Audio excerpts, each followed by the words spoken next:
زاد الطالبین رسول اکرم صلی اللہ تعالی علیہ وسلم کی احادیث مبارکہ اس کتاب میں ذکر کی گئی ہے۔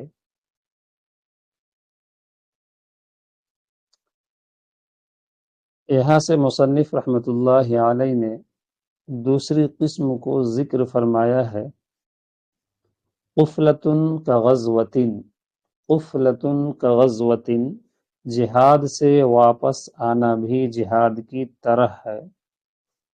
حدیث رسول صلی اللہ علیہ وسلم کا شان ورود یہ ہے کہ آپ صلی اللہ علیہ وسلم نے ایک لشکر جہاد کے لیے روانہ کیا، مگر دشمنوں کی تعداد بہت زیادہ ہونے کی وجہ سے وہ لشکر لوٹ آیا۔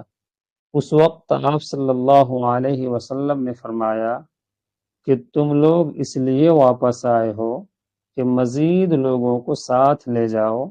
اس وقت فرمایا قفلۃ کغزوۃ، اس جہاد میں اس حدیث مبارکہ میں جہاد سے گھر واپس ہونے کی بات بیان کی گئی ہے کہ اس کو بھی جہاد فرمایا گیا ہے، کیونکہ غازی کی نیت تو یہ ہوتی ہے کہ پھر جب بھی جہاد ہوگا اعلاء کلمت اللہ کے لیے لڑوں گا، تو قفلۃ کغزوۃ کا ترجمہ ہوا کہ جہاد سے واپس آنا بھی جہاد کی طرح ہے۔ دوسری حدیث ہے مطل الغنی ظلم، اس کا مطلب ہے صاحب استطاعت کا قرض ادا کرنے میں ٹال مٹول کرنا ظلم ہے۔ مختصر تشریح اس حدیث مبارکہ کا، جب کوئی مالدار آدمی کوئی چیز خریدے پھر باوجود مال موجود ہونے کے اس کی قیمت ادا نہ کرے، کہ اسی طرح کوئی آدمی کسی سے قرض لے باوجود مال موجود ہونے کے قرض ادا کرنے میں ٹال مٹول سے کام لے اور آج کل کرتا رہے، تو اس حدیث مبارکہ میں ایسے شخص کے لیے وعید ہے کہ اس نے ظلم کا کام کیا ہے۔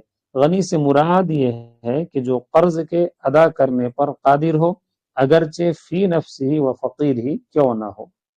آگے حدیث نمبر 40 میں ہے سید القوم فی السفر خادمہم، سفر میں قوم کا امیر ان کا خادم ہوتا ہے۔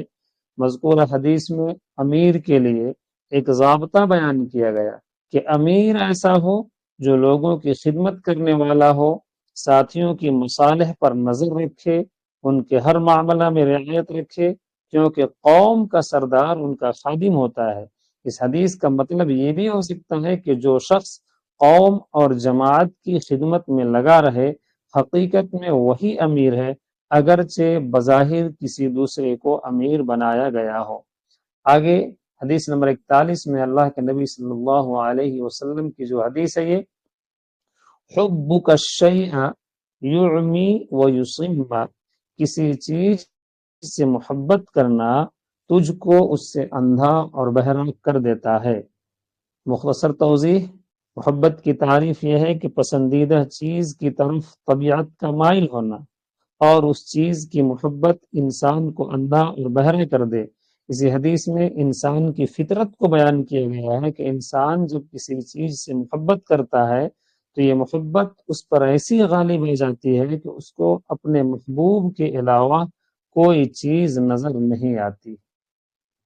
حدیث نمبر 42 میں فرمایا طلب العلم فریضۃ علی کل مسلم، علم یعنی علم دین حاصل کرنا ہر مسلمان پر فرض ہے۔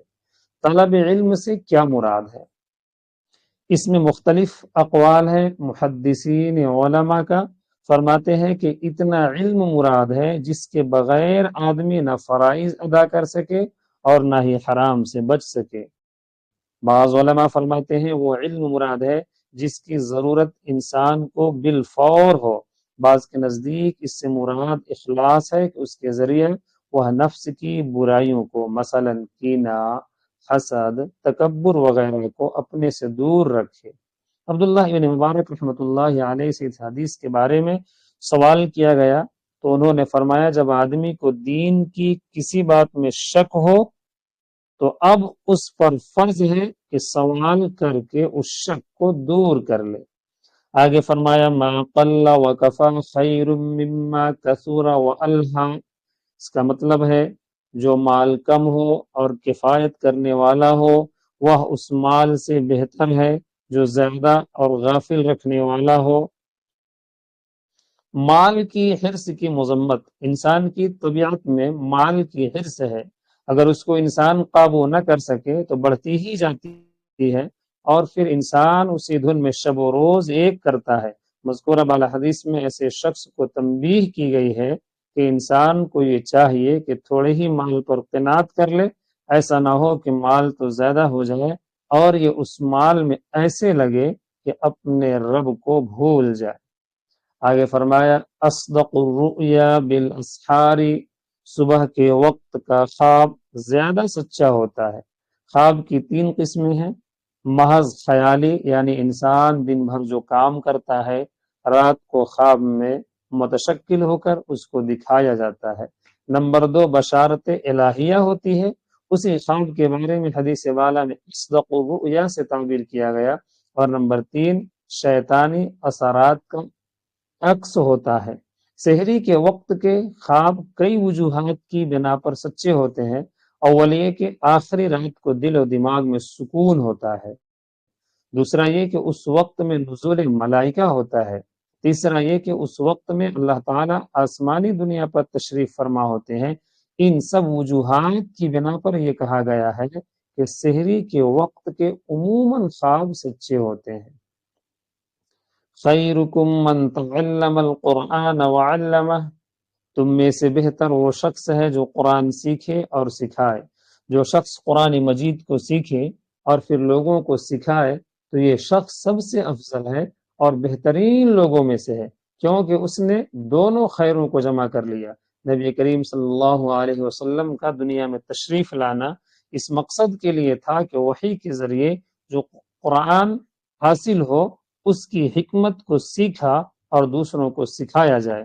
تو اب جو بھی قیامت تک قرآن مجید سیکھے اور سکھائے تو یہ شخص گویا رسول اللہ صلی اللہ علیہ وسلم کے خاص مشن کا علم بردار ہوتا ہے، اس کو آپ صلی اللہ علیہ وسلم نے خاص الخاص نسبت حاصل ہوگی، اس کو آپ صلی اللہ علیہ وسلم سے خاص الخاص نسبت حاصل ہوگی، اس لیے اس کو سب سے افضل قرار دیا گیا۔ آگے فرمایا حب الدنیا رأس کل خطیۃ، دنیا کی محبت ہر خطا کی جڑ ہے۔ علامہ طیبی رحمۃ اللہ علیہ فرماتے ہیں کہ یہ حدیث جامع احادیث میں سے ہے۔ تمام برائی کی جڑ دنیا کی محبت ہے، اکثر گناہ دنیا کی محبت ہی کی وجہ سے انسان کرتا ہے۔ ایک دوسرے حدیث میں آتا ہے کہ اللہ تعالیٰ نے موسیٰ علیہ السلام کو وحی بھیجی کہ اے موسیٰ دنیا کی محبت میں مشغول نہ ہونا، کیونکہ میرے نزدیک اس سے بڑا کوئی گناہ نہیں۔ عبداللہ بن مبارک رحمۃ اللہ علیہ نے اس بارے میں فرمایا کہ جب دنیا کی محبت اور گناہوں نے کسی دل کو اپنا شکار بنایا اور اس پر قابو پا لیا تو ایسے دل میں بھلائی کبھی جمع نہیں ہو سکتی ہے۔ احب الاعمال الى اللہ ادومها وان قل، اللہ کے نزدیک سب سے زیادہ پسندیدہ عمل وہ ہے جس پر ہمیشگی ہو اگرچہ تھوڑا ہو۔ مختصر توضیح، اس حدیث کا مطلب علماء یہ فرماتے ہیں کہ آدمی جب کسی نیک کام کو شروع کرے تو اس کو چاہیے کہ وہ اس کو ہمیشہ کرے، چھوڑنا نہیں چاہیے، اگرچہ مقدار میں وہ عمل تھوڑا ہی ہو۔ بہتر ہوگا اس عمل سے جو مقدار زیادہ ہو مگر اس کے آداب و شرائط کے ساتھ نہ کیا جائے، یعنی اگر کسی اعمال کو انسان اختیار کرے تو اس عمل کو انسان اب مسلسل کرتا رہے، یہ نہیں کہ ایک دن کیا اور پھر چھوڑ دیا، بلکہ کہا جا رہا ہے کہ جس نیک اعمال کو وہ شروع کرے اس کو مسلسل وہ آدمی کرتا رہے۔ آگے ہے افضل الصدقۃ ان تشبع کبدا جائعا، بہترین صدقہ یہ ہے کہ کسی جاندار بھوکے کا پیٹ بھرا جائے۔ صدقہ کہتے ہیں اپنے مال کو اللہ تعالی کی رضامندی اور قرب حاصل کرنے کے لیے کسی کو دینا۔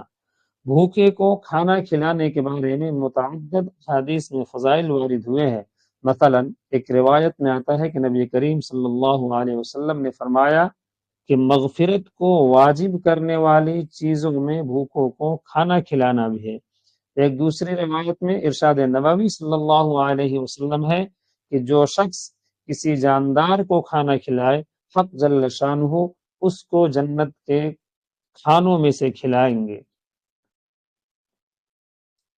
یہ ایک حدیث ہے۔ منہومان لا یشبعان، منہوم فی العلم لا یشبع منہ ومنہوم فی الدنیا لا یشبع منہا۔ حرص کرنے والے دو شخص ہیں جن کا پیٹ نہیں بھرتا، ایک علم میں حرص کرنے والا، اس کا پیٹ علم سے نہیں بھرتا، دوسرا دنیا کا حرص کرنے والا کہ اس کا پیٹ بھی نہیں بھرتا۔ اس حدیث کی مختصر توضیح، علم دین ایک ایسا نور ہے، جتنا حاصل ہوتا جاتا ہے اتنا ہی اس کی خواہش اور تمنا میں اضافہ ہوتا چلا جاتا ہے۔ اس کی تمنا ہوتی ہے کہ میں علم کی آخری منزل تک پہنچ جاؤں، مگر اس کی یہ تمنا پوری نہیں ہو سکتی، کیونکہ علم کا میدان اتنا وسیع ہے کہ کوئی اس کی انتہا تک پہنچنے کا دعویٰ نہیں کر سکتا۔ فرمایا افضل الجہاد من قال کلمت حق عند سلطان جائر۔ اعراب میں کلمت لکھا گیا ہے، یہاں ہے کلمت حق عند سلطان جائر۔ بہترین جہاد اس شخص کا ہے جو ظالم جابر بادشاہ کے سامنے حق بات کہے۔ ظالم بادشاہ کے سامنے حق بات کہنے کو افضل جہاد اس وجہ سے کہا گیا ہے کہ دشمن کے مقابلہ کے وقت دونوں باتیں ہو سکتی ہے، جان بچنے کی امید بھی ہو سکتی ہے، ہلاکت کی خوف بھی ہو سکتی ہے، مگر ظالم بادشاہ کے سامنے حق بات کہنے والے کو ہلاکت ہی کا خوف ہوتا ہے، بچنے کی امید نہیں ہوتی۔ بعض علماء فرماتے ہیں ظالم بادشاہ کے سامنے حق بات کہنے کو افضل الجہادی اس لیے کہا کہ بادشاہ کے ماتحت پوری رعایا اور مخلوق ہوتی ہے، اگر اس نے جان پر کھیل کر بادشاہ کو ظلم سے روک دیا تو گویا پوری مخلوق اور رعایا پر اس نے احسان کیا۔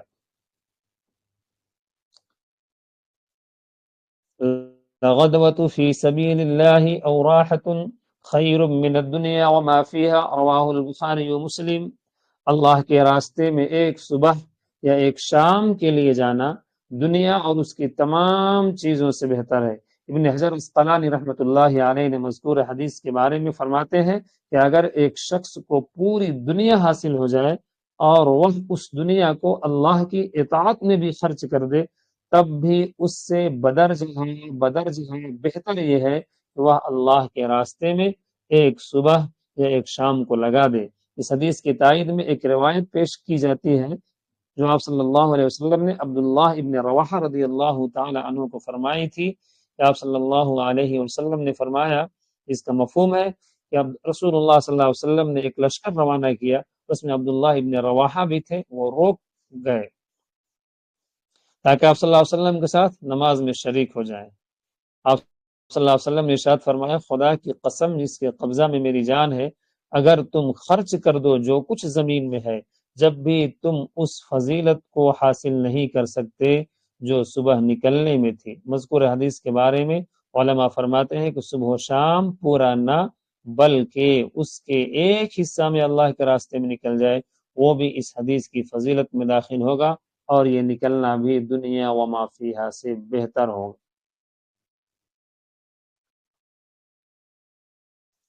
فقیہ واحد اشد علی الشیطان من الف عابد، ایک فقیہ شیطان پر 1000 عابدوں سے زیادہ سخت ہے۔ اس حدیث میں فقیہ سے عالم دین مراد ہے، جس کا قلب و دماغ نور الہی کی مقدس روشنی سے منور ہو، تو ایسا عالم خود بھی شیطانی اغوا سے اپنے کو بچاتا ہے اور کئی لوگوں سے اس کے حملے کو ناکام بنا دیتا ہے۔ ایک عارف کے بقول فقیہ وہ ہے جو اپنے مولا کے سوا کسی سے نہ ڈرے، اللہ کے سوا کسی کی طرف متوجہ نہ ہو، اور اس کے غیر سے طالب خیر نہ ہو، اور اس کی تلاش میں پرندے کی طرح اڑتا رہے۔ حسن بصری رحمۃ اللہ علیہ فرماتے ہیں کہ فقیہ وہ شخص ہے جو دنیا سے روح گرداں ہو، امور آخرت میں رغبت کرنے والا ہو اور اپنے ذاتی عیوب کو دیکھنے والا ہو۔ اس حدیث کی شرح میں علامہ طیبی رحمۃ اللہ علیہ فرماتے ہیں کہ شیطان انسان کے لیے خواہشات اور شہوات کا دروازہ کھولتا رہتا ہے، مگر عالم دین اس کے مکر کو جانتا ہے، اس لیے وہ اس کے مکر سے محفوظ رہتا ہے، مگر عابد شیطان کے جال میں پھنس جاتا ہے اور اس کو معلوم نہیں ہوتا کہ شیطان کا مکر و فریب ہے۔ فرمایا طوبى لمن وجد فی صحیفته استغفارا کثیرا، یہاں بھی وجیدہ ہے لیکن اصل میں حدیث کا لفظ ہے وجدہ۔ خوش بختی ہے اس شخص کے لیے جس کے اعمال نامہ میں استغفار کی زیادتی پائی جائے۔ استغفار کہتے ہیں اللہ تعالیٰ سے اپنے گناہوں اور قصوروں کی معافی اور بخشش مانگنا۔ مذکورہ حدیث میں اس شخص کے لیے خوشخبری ہے جو قیامت کے دن اپنے نامہ اعمال میں استغفار کی کثرت کو دیکھے گا۔ اس حدیث سے ایک نقطہ کی طرف اشارہ فرمایا ہے کہ اس حدیث میں طوبى لمن وجد فی صحیفته فرمایا، نہ کہ صرف طوبى لمن استغفر کثیرا۔ اس سے اس بات کی طرف اشارہ کرتا ہے کہ قیامت کے دن بھی وہ اپنے استغفار کو دیکھے گا۔ یہ اسی وقت ممکن ہوگا جب کہ وہ استغفار کو اس کے شرائط اور اخلاص کے ساتھ کرے۔ توبہ کی قبولیت کی 3 شرطیں ہیں۔ نمبر 1، اس گناہ سے الگ ہو جائے۔ نمبر 2، اس گناہ پر ندامت قلبی بھی ہو۔ اور نمبر 3، پکا عزم کرے کہ آئندہ انشاءاللہ ایسا گناہ کبھی بھی نہیں کروں گا۔ یہ مختصر احادیث کریمہ آپ کی خدمت کے لیے پیش کی گئی۔ اللہ تعالی ان تمام باتوں پر ہم تمام لوگوں کو عمل کی توفیق نصیب فرمائے۔ وآخر دعوانا الحمد للہ رب العالمین۔